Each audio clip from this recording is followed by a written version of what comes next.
Hello and welcome to the Content Show, Episode 8, Who Would Have Thought We'd Make It? I'm Simon Kearney, and today we've got a really interesting show. We're talking about safe shooting in the time of a pandemic. Kep Bruinsma, the head of APAC film production at Media Monks, will be talking to us about some of the guidelines they've come up with for studio shoots. And also they've got a really interesting app or platform which allows directors and other parts of the crew and the clients to all dial in on a shoot. They're actually seeing more of the shoot than they would usually do, actually. Next up, Stephen Ballantyne from EPM Asia. Now, EPM Asia is a remote location manager and producer, and he's talking about safe shooting guidelines when it comes to going to places like, remote locations in Mongolia or Papua New Guinea or Fiji. And so it's got some really interesting points to make about how that's going to happen and what needs to happen for crews to access some of these communities, which are often quite vulnerable, but also quite reliant on the money that comes through film production. Film shoots may well be much shorter. We may capture footage within a 7-day period of one set testing. We'll be talking to our editorial content director, David Austin, about the week's content marketing news. It's super hot outside, and school lessons are still going on, so it's a bit hectic here. And lastly, Artur, our scripted content director and Singapore's most famous Russian comedian, is going to be sharing with us his branded content picks of the week. That's amazing. Probably that's a video that talks about another video that appeared in another content show. Thanks for watching. I'm Simon Kearney. This is the Content Show. And first we're talking to Kep Bruinsma from Media Monks.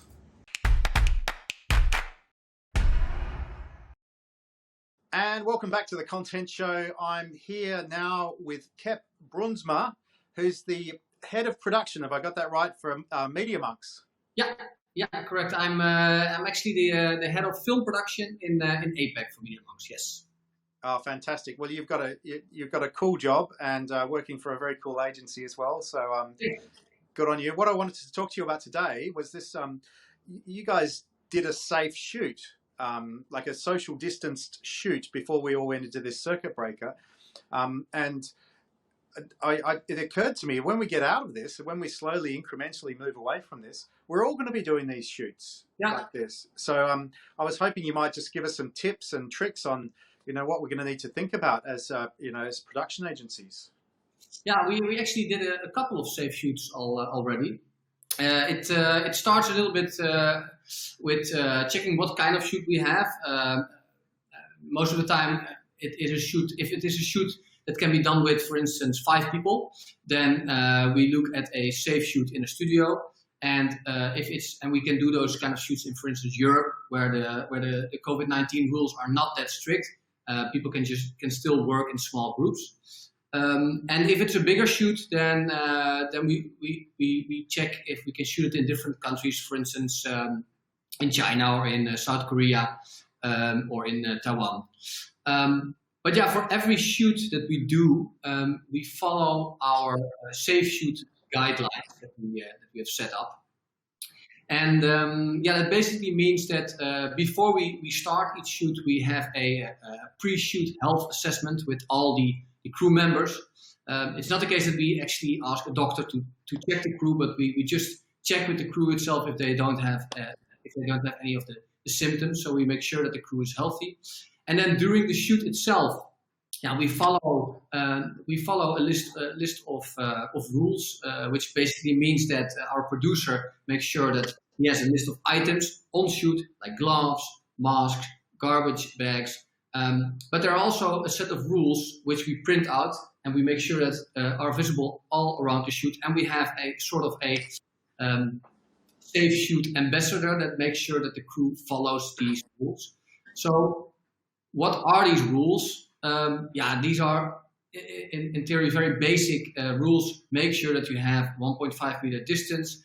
We make sure that there are movement restrictions. It means that we will tell everyone where you can go and where on the set you can't go. For instance, a stylist doesn't have to be in the vicinity of the camera. So we make sure that he knows that and he doesn't go into the vicinity of the camera. That's going to make it wonderfully peaceful for the director, isn't it? Yeah, well, and another thing, the director is most of the time not on shoot itself. So we only we make sure that the people who are on shoot, if we indeed shoot in, for instance, Europe, in our safe shoot studio in Amsterdam, we make sure that there are only people on set who actually have to contribute physically there. So, for instance, a gaffer, a DOP, a stylist, and a producer. But the director, he doesn't need to be there, so he will dial in via our remote shoot dashboard. Client doesn't have to be there. Creators don't have to be there. So these people are all located somewhere else, and they follow the shoot remotely. Oh, wonderful! So you created your own sort of video conferencing tool to manage the thing. Yeah, it's sort of it's actually a whole dashboard. So it consists out of 3 sections. So on the first section we have the live stream section, which is of course very important. We have one live stream that is connected to the director's monitor, so you can basically see what the camera is pointing at and what it is filming. Then next to that we have another live stream which is connected to the VTR, the video assist. So clients or creatives or the agency can request previous takes on that stream, and it doesn't interfere with the main stream, so it doesn't take up any additional time. And then most of the time we also have more for fun, but those are like CCTVs, like webcams on set, and depending on how big the shoot is, we have 1 or 2 or 3. So the client really feels like they're on set. They're actually seeing more of the shoot than they would usually do actually. So. Wonderful. Well, Kep, thanks so much for talking to us about it. It's really insightful, and I mean, it's not as fun as everyone being in the same room, I suppose, but it's an interesting world we're moving into, and I don't think it's going to change anytime soon, not for the next year at least. No, true. Yeah, I also think that these rules, we need to take these rules into account also next year while we shoot. And the same thing goes for this whole remote shooting. It's going to be something that is going to happen a lot more, because now we're slowly getting used to it. Clients are slowly getting used to it. So yeah, why not do a shoot in another country where it's a little bit cheaper to produce, and you can follow the whole shoot from your living room. Wonderful, wonderful. Right, thank you very much, and have a great day. Same to you. Cheers. Bye-bye. Fascinating to hear what Media Monks is doing. Coming up next is Stephen Ballantyne, as I said, from EPM Productions, one of Asia's best-known remote location managers and producers, to hear about what they're doing about safe shooting during COVID-19. I'm Simon Kearney from Click to View, and I'm here with Stephen Ballantyne, who has one of the most fascinating jobs in the world. He manages and supports remote location shooting for basically the best of the best. National Geographic, all of these great producers of wildlife and remote documentaries and so forth. Stephen, maybe introduce yourself a little bit, and then we can talk about the issue of the moment, which is how do you do these shoots safely in the time of COVID-19? Yeah, Simon, it's really good to see you. Yes, EPM Asia is my company, and we've been running remote locations for the past 15 years. I'm based in Hong Kong, but we have offices in Shanghai and the Philippines. And exactly as you said, we run remote locations for some of the top commissioned broadcasters across Pacific and Central Asia and China. Excellent. So now I understand you're coming up with a plan to enable safe remote location shooting. Can you tell us a little bit about that and how it works? Yeah, this has come up because a lot of our production partners, both in the US and the UK, have expressed concerns about returning into remote locations, particularly when we're working with a tribe or remote community. And so the great fear is that, from our Western perspective, we could be taking in a virus into a relatively safe zone, which then couldn't be supported. That we have taken seriously, actually, well before COVID-19. Any remote location could bring an infection that is unwarranted and could not be supported. So it's something that we've always considered in the risk assessments that we've had in place. Now it's even more paramount that we are are 100% certain that the crew that we take into these environments are not carrying the virus. And so part of our initiative, and this is still very much work in progress, because we're still very at the beginning, I'm afraid, I think, from our perspective, is that we are looking at programs that we can present to local governments. So, for example, we work a lot in Fiji and Papua New Guinea, and we have very, very strong connections at government level in order to work with the production companies we take there. We have already started conversations with the immigration, for example, at Papua New Guinea, to look at what the requirements they will need in order to support a film crew going in. Now, this might mean regular testing prior to travel, up to 2 months prior to travel, and then just prior to actually going into country. We don't see the certificate program as being beneficial at the moment. So, for example, in China, our colleagues there have an app which basically shows that for a 7-day period, they are not carrying the virus. And so that allows them to travel, which means that we can now continue filming all over China for some of our working partners who can't travel into China. So these apps may well be universal in the coming months. A certificate program, I think, is a very difficult one to manage, because once you've had the test at the moment, you still don't know if you're not picking it up 2 or 3 days later. So the regularity of that is not practical for a lot of production companies and would be very expensive. You can imagine, I mean, that's a lot of tests. It is a lot of tests. So there's certain conversations going on that maybe we don't go to these remote locations until there is a vaccine. And so, which we would agree, potentially that may well be the way forward. However, by not going to countries like Papua New Guinea, Fiji, Trobriand Islands, all over where we were, particularly with the Philippines as well, it's a lot of revenue being lost to the communities that we then work with. So we're trying to balance these discussions that we're having at local level, i.e. with the National Film Association in Papua New Guinea, with the Film Bureau in the Philippines, the Film Bureau again in the Fiji. We're looking at getting everybody's perspective right now to be able to present to our working partners a best way forward. How difficult is this process to find a solution here? Are the governments concerned being helpful and helping facilitate that? Yeah, because of the relationships we've built over 15 years, this has been taken very seriously. Places like Fiji, for example, and also the Philippines closed down very, very quickly.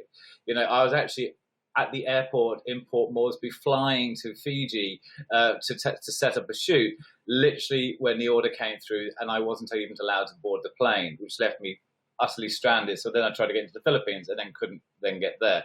And then it was a real pickle. But, you know, it is being taken very seriously. The film industry is a big part of income for many, many countries. And of course, when we make films in these countries, it attracts tourism. So the link between our production work and the knock-on effect, i.e. tourism, and the additional income that comes in, is taken very seriously. And working at the levels that we do, no one has an answer right now. And that's what we want to make clear. We're exploring potential opportunities because we will start seeing countries opening their doors soon. Now, much like China, it may well be the country goes out of lockdown and we can film there successfully on behalf of production companies, doing remote location filming, for example, where we actually have a feed where a director or producer can actually see what we're filming, is becoming very popular here in Hong Kong. And we're adopting that very, very seriously. So we might be able to take techniques where people don't actually have to travel. We take the film crew from local sources or from a trusted source. So, for example, in Hong Kong, we can get tested pretty regularly. It's inexpensive and it's pretty fast to get returned. Film shoots may well be much shorter. We may capture footage within a 7-day period of one set testing. So there's loads of conversations going on. I was going to ask about. You just raised a whole bunch of questions in my head. Firstly, production schedules are going to be aligned with incubation periods. and also just and this sort of like bringing in the online contribution. So like having a director's feed, for instance. That's also very interesting. I was going to ask, what has changed on location, say in places like China, where you've got people who are back to work with this certificate program, but how has the actual on location experience changed in this current scenario? I'm not sure it has changed. I think it's just been adapted and adopted. I think we've seen a great success in that, where people can actually, we can zoom in and they can see exactly what's being filmed. They can get clear direction, or they trust what we are filming for them. Now, it has its restrictions. Of course, it does. It doesn't have the same energy. So you always now need someone like, for example, like myself. I now take on a director's role, listening to what's being said to us in the UK or from the US, and giving that direction to the team on the ground. So it's adapting skills, actually. I think that's what we've seen most of. It's actually growing in our roles, not just as a fixer or location producer, but actually take on direction roles, working closely with our partners in the other countries. Using these live feeds, it has its restrictions, but they are very beneficial and actually are being used widely. That's that's fascinating. What about like subjects? If the subject is a person, if in China, do they have to have a certificate as well to be on location on the set? Yes, everybody does. Everybody does. Anybody meeting each other in one of these, if we're setting up a film shoot, has to have proof that on my last test they don't have COVID-19. And I think I said this to a production that we're working on at the moment. In Asia, we are learning to live with the virus. We never take our masks off when out in the street. We're constantly sanitizing our hands. And I think that's the stress that we've found by watching news about our friends in the UK, in Europe, in America, where people are still saying they want liberty and rights and going out not wearing a mask. The fact is, here in Hong Kong particularly, and in China, everybody wears a mask. No one goes out without it. And so we have very few numbers. And adopting those basic principles will be with us, we think, for at least 18 months. Yeah, I tend to agree with you. And this, what would be considered an invasion of privacy, having an app, for instance, that certifies you're able to walk around. But I suspect a lot of people would take that and be able to walk around. I think so. It depends what you want from your future. If we don't have a vaccine within the next 18 months, we are going to have to find a way to live successfully with this.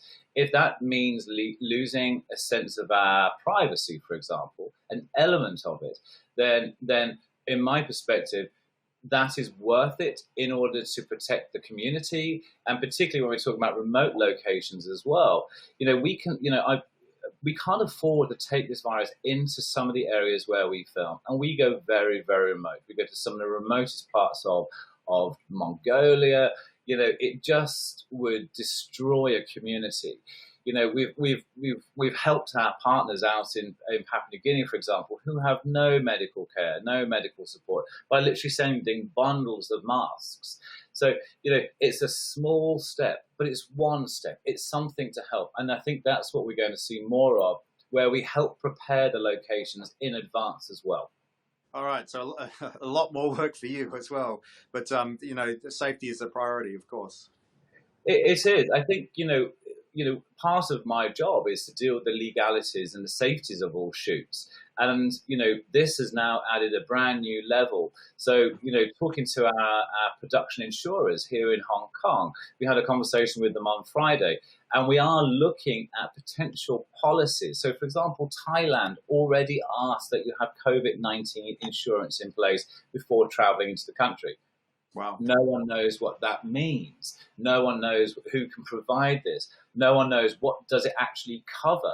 So, it's okay countries are asking for things because they're grabbing at straws, and it just means that people can't travel there. But in the near future, we will possibly see insurance policies that give us some kind of insurance against bringing COVID-19 into a country, or the medical care that you will require if you carry it in and then infect other people. How you prove that is going to be extremely difficult. So the legalities of working in countries, particularly remote locations, will become a lot more complicated. And I think the application processes, particularly in the next 2 years, will be a lot more in depth rather than just filling out a couple of names. We travel with a lot of history with EPM, that we've been working most of our countries for about 15 years. And so it's this trust that we will not put anybody at risk as far as reasonably possible is the mainframe to what we're building on here. Absolutely, that's very interesting. One of the, I guess, final question: what are some of the other aspects on shoot, on location, if you're sort of speaking to a production audience, that have become able to do online apart from the director? So, in what way? Sorry. What other aspects for on location shooting have you been able to shift online from, say, somebody physically being there to now they're dialing in? I think it's all gone online. You know, we are still filming, and I think we have been very lucky here in Hong Kong and now China. Now it's open again. So the whole production is run by online connections. By WhatsApp, by Zoom, by messaging. You know, the whole production is now run virtually. Yeah. So I don't leave Hong Kong, but I still produce and direct with the team in China via a producer in the UK, for example. So it gets pretty complicated, but actually once you fall into the rhythm of doing that, it's like having a person next to you, and it's actually saved a huge amount of money. It's interesting. I would be curious to see, I think down the track, probably worth another discussion, how our communication styles have changed and so forth. I think it's quite interesting. Do you know, and the biggest interest is perceptions on roles, because people need things to happen very quickly. You know, you're no longer seen as just being a fixer, for example. You are actually seeing it in a capacity where you can actually produce a whole show. And we've actually adopted our own business to manage other styles of filming, such as commercial shoots, which we can do very successfully here without anybody traveling into the country. Really, that's fascinating. Yeah. Well, Stephen, thank you very much for spending the time with us today. Good luck, stay safe, and I hope to speak to you again sometime in the future just to see how you're getting on with all this. Simon, thank you so much. Pleasure. Take care. Bye-bye. Bye-bye. Really interesting to learn what how shooting is going on in China now with this certificate system, and also the potential revenue impact for a lot of countries and remote communities from filming not going ahead, which is another issue that I hadn't thought of. So that was really interesting. Coming up now is my regular chat with David Austin about all the week's content marketing news.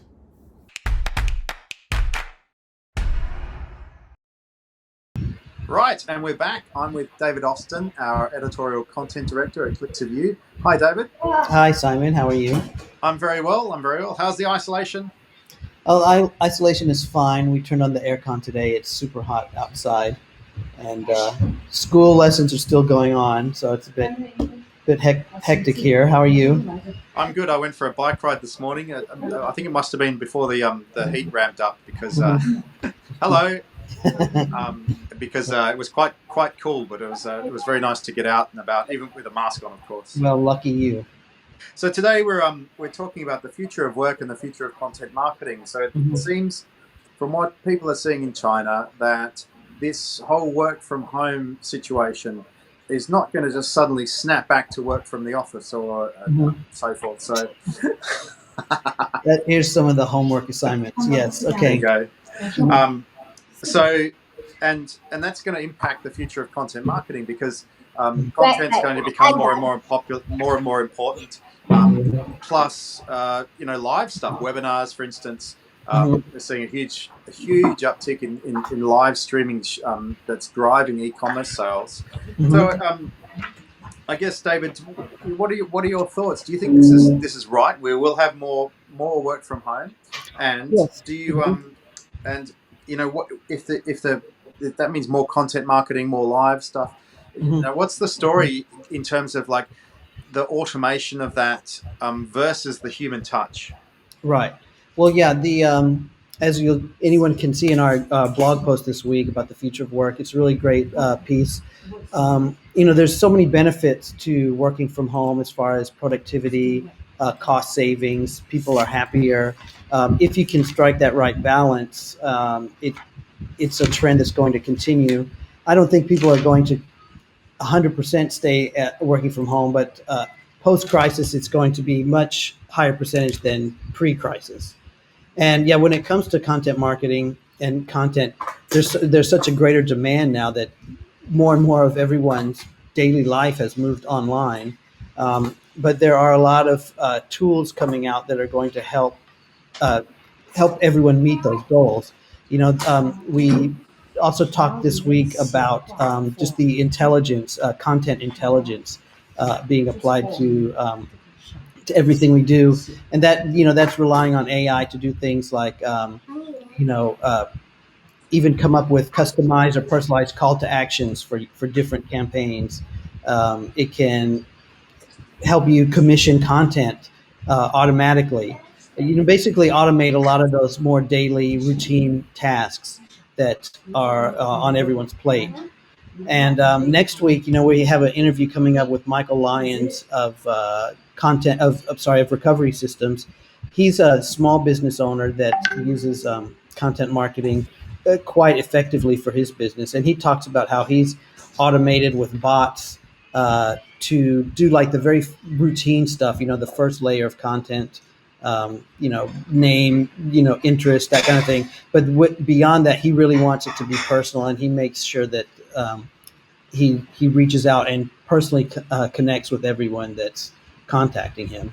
And so I think you've got to kind of have that flow where you can automate and use intelligence to do the bulk routine tasks, but still have a point in your funnel for some personal contact. Yeah, I think you've also got to be like just constantly mindful of what that, the messaging that's built into those bots or just even that automatic reply, because circumstances can change very quickly, as we know from COVID-19, and that the response can sound tone deaf if you're not updating it on a regular basis and making sure it's it applies to the times. And even when your business changes, for instance, if you forget some of these messages, you could be sending out the wrong message. Right. Yeah, you really should be aware of like what the search trends are, what people are looking for, because you would expect that if you're asking a very topical question, you would expect that it would already be programmed into your bot to reply, but that's not always the case. Programmed into your bot. Yeah. All right, David, thank you very much. Nice Okay. talking to you. Thanks, Simon. Have a nice holiday. Cheers. Yeah, it's May Day here in Singapore, so public holiday tomorrow. Okay, thanks, Simon. Ciao. Bye. And finally, it's time for the week's new branded content releases.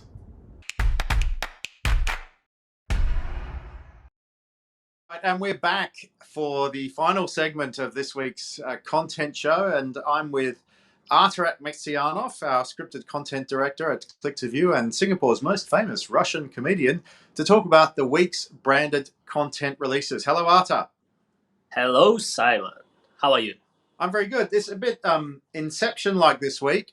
We're talking about branded videos, and in this case, we're talking about a branded video that appeared on the content show. That's amazing. Probably that's a video that talks about another video that appeared in another content show.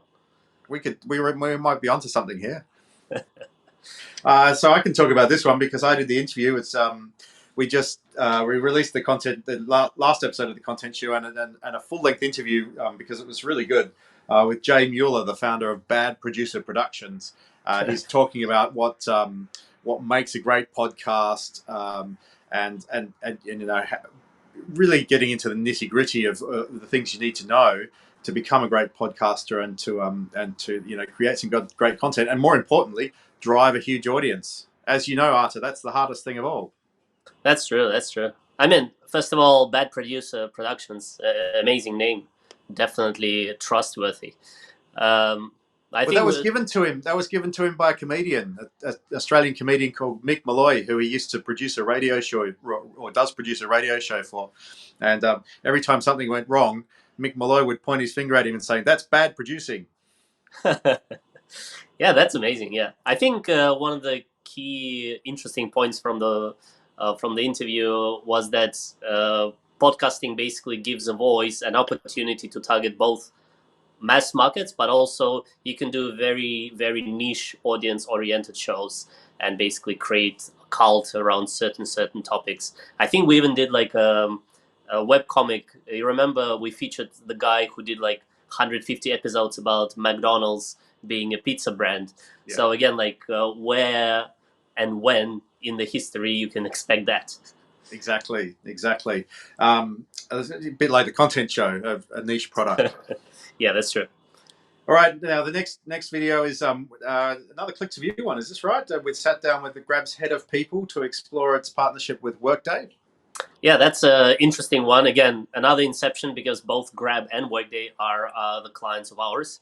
So inception all around. And of course, Grab is one of the fastest growing. Shameless self-promotion, people might call it. Yeah, Grab is one of the fastest growing. I guess it's already wrong to call them a startup, right? They're already such a huge, giant company. Aren't they? Are they? They're definitely a unicorn. Are they a deca unicorn yet? Or Yeah. I've always had some kind of confusions about where this line is blurred between the startup and then you're officially a corporation. But clearly they've been growing massively. They've been hiring massively. And of course, they have to deal with lots of human capital issues and management, and also make a lot of data-driven technologies. And basically, the head of people talks about the importance of all of these aspects, balancing all of these things, and how Workday platform provided the solutions that satisfy this growth. Awesome. And the next one, this looks really interesting. The financial group Schwab has. They've enlisted 2 war journalists to tell the story of the first female Afghan climbing team. This is mountain climbing, right? Yeah, that's true. So Charles Schwab, the investing financial services firm, they had a series of interesting video stories. And these 2 ladies, they used to be war journalists in Iraq. And suddenly they found themselves with this new challenge to feature the first female Afghan team trying to conquer the highest peak in Afghanistan. And it's interesting because one of them says, I've never made a film before because it's a feature-length documentary. Then she said, I never climbed before and I never lived in Afghanistan. And then I thought, that's a perfect opportunity. So I guess it's a great story and it's a great inspiration where you just go and live the life. Fantastic. And then we've got one from Alibaba, the successful business expansion story of Allbirds. Yeah, it's a San Francisco-based company that produces eco-friendly shoes made of wool and trees, and they used Alibaba in their tool. I think it's called Tmall. To basically expand on the Chinese market. And of course, China is the biggest retail market in the world. And they found that there are very interesting opportunities there. And the tool that Alibaba provided, basically this Tmall, allows you to customize the mobile app as if it's just your own designed app. And also they found that Chinese customers are very specific and detail oriented. So if you show a shoe, like a photo of a shoe, they actually need the whole gallery showing how it looks on the feet, how it looks and matches with other clothes. So they had to adapt, and basically Alibaba provided a good support for them. Awesome. And now Lego. This is Lego Masters. You know, is this the TV? Yeah, this is the TV show that's going gangbusters in Australia. Like, it's one of the top rating shows in Australia now. Oh, that's cool. I didn't know that. Yeah, I think that it's streaming on Fox and Hulu, and this video basically features the winners, and it's a couple, I guess, relationship goals defined. It's a couple, wife and husband, basically building Legos together, and kind of showing the behind the scenes of the thinking process. And it's interesting to see how sometimes they overplan and then they still think that they are on the same page, and then they start building, and it's like, wow, what are you doing? So they kind of have to adapt. And also sometimes they say that because they can't clearly communicate it with words, the ideas, they actually play charades, and they try to portray what they actually meant by some ideas. But it's interesting to see like something that is so competitive and fun at the same time. That's fantastic. That just makes me like literally just even just talking about it makes me want to go out and buy a bunch of Lego. And being locked down, I like just start playing with it myself. Yeah, that's true. I mean, Lego Through has the been kids. one of my favorite toys when I was a kid, and I think that simplicity, that basically you have this minimalistic building blocks, but at the same time it's just, it mirrors the whole life, right? Because you can use these small blocks to build literally anything, and I guess it's just unleashed such an endless creativity and opportunities. That's why I think the slogan is building, creating, or nurturing the builders of tomorrow, because people who are kind of inspired by Lego can become anyone. That's it. I'm going to go and buy some straight away. Yeah. Finally, to complete the theme of today's segment, another stunning video completed by yours truly in the scripted video department. What this is reversioning the Vietnamese version of Visa online shopping and anti-phishing tips. Yes, the shameless promotion continues. I think we featured this online and anti-phishing tips a couple of weeks ago, but basically it got good reception, and now the different markets in Asia want to localize it. So this is a combined version for the Vietnamese market. We're currently working on the Japanese version as well. So I guess it just shows that while everyone on lockdown, the tips against scammers and how to shop online safely, they are actually quite universal, because now we see a huge rise of this phishing and fraud, and I guess everyone wants to just to protect themselves. So that's why it works. Does this mean we're running out of things to share? I don't think so. It's just we like ourselves too much not to brag about ourselves. And on that note, I think we should finish. Thank you very much, Artur. Thank you, Simon. Have a long weekend. Enjoy it, and go buy some Lego. Yeah, it's May Day here in Singapore tomorrow, Friday, May 1st. So thank you everyone for watching this latest episode of The Content Show.